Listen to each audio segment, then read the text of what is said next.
Rivers has done tremendously well in agriculture. Honestly, we were in River State. We saw the plantations that are there. And the technology we're talking about, Governor Amechi has been able to bring agriculture to a modern level. Latest equipment, latest trainings in agriculture, and the youths in Rivers are happy to be farmers. Unlike before, when they ask you, what is your father's profession? Your father is a farmer. You're even ashamed to say that he is a farmer. Southeast, Enugu, Imo, in Enugu particularly, they've increased pineapple production because they had a kind of MOU with San Carlos of Brazil, and they've already cultivated about 350 hectares of pineapple, which has greatly increased the pineapple production in the country. Then in the southwest, Lagos is perhaps the only state in the country that is presently food secured. Vegetables that are grown in the north, Governor Fashola has made sure that his people are growing all the vegetables that are found in Zamfara and in Sokoto. If Governor Fashola is to stay for another 4 years, people in Lagos will not need our onions in the north. People in Lagos will not need our tomatoes in the north. People in Lagos will not need our pepper in the north. People in Lagos will also not need our cows in the north. So the Lagos model, particularly under the Commercial Agricultural Development Program, it's something that is highly commendable.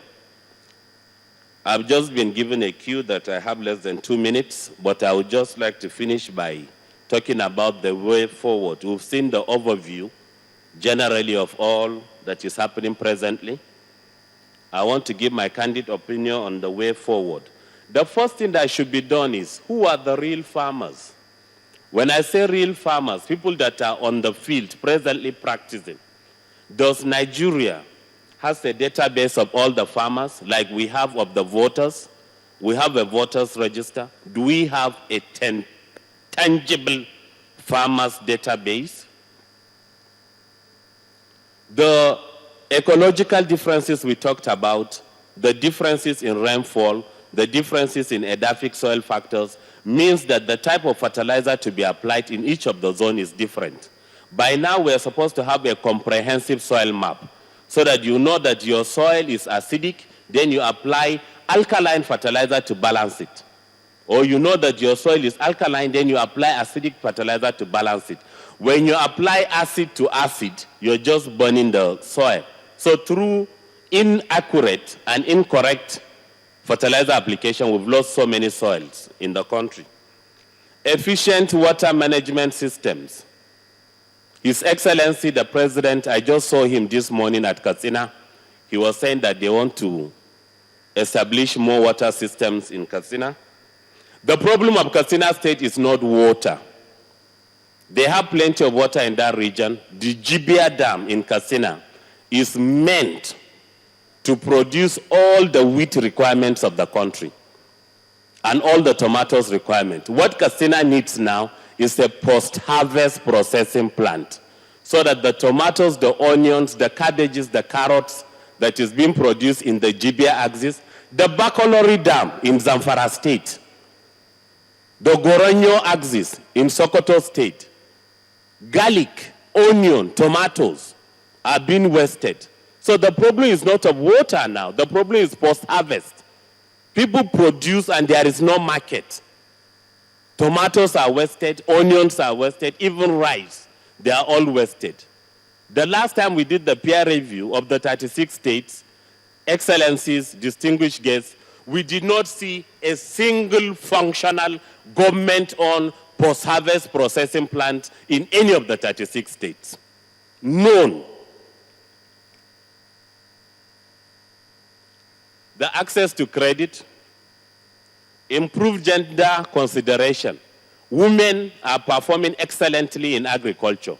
Go to the Jos Plateau axis. All the vegetables we're talking about, The cabbages, red bean, green peas, etc., are being produced by women. But then the hectareage is very low, less than 1 hectare in most cases, and there is no access to credit. Grazing reserves. Previously, we had grazing reserves where cat is just meant for cattle. If we can emphasize on that, the constant movement of the herdsmen across the country can be retailed. We want to say a kind of zero grazing, whereby you get a grazing reserve, you put all the necessary grasses, you get water available, and the Fulani will stay in one place. So by the time they are in one place, the productivity of the cattle is also going to increase because most of the energy is wasted in moving about. So by the time you keep them in one place, you get the grasses. We can introduce some grass species into the country, it's possible. You make water. Why are they moving about? It's because of grass and water. So if I can get the pasture available for them and get the water available to them, who wants to be moving about all over? So we want to say there should be a kind of zero grazing. Human resource development. We have to train our youths in the rudiments of agriculture. Not through the whole, no, but through modern technology. Very, very important. People are talking of greenhouse facilities. People are talking of hydroponics, whereby you can even farm without land. And in Nigeria, we are still talking about the whole. It doesn't make it very attractive. We have to emphasize on the value chains. If you're producing rice, what happens to the byproduct? It can be used for animal feed. But by the time you go to the Sokoto, Kebbi axis, where they are doing plenty of rice, the Kano axis, you find out that the husk from rice is just left. In other countries, it's a very good source of biofuel. And it's also a very good source for even cement. In Nigeria, we are wasting it. And it's the same thing for all the major crops in the country. Then we have to reorient ourselves. We have to think of some clientele outside that we can export to. A group of women in Jos Plateau are presently exporting flowers. And every year, on the 14th of February, they export more than 1 million roses. Each rose sells for about $1 per day, $1 in the European nations. The last Valentine, the women in Plateau State have raked in about $1 million just from the sale of exotic flowers. It can be done in the mountain areas, Mambila, Obudu. Then, of course, the Honorable Minister of Agriculture said it should be investment-based. Agriculture should no longer be seen as a hereditary thing. Investment means you have to put in money, but then they don't have access to credit. So we want to emphasize that access to credit is very important to make sure that agriculture is very viable. Commercialization, we have to think not just for our own production, but for the general good. On a final note, I want to state that so many of the governors are doing some great job agriculturally, and it's highly commendable.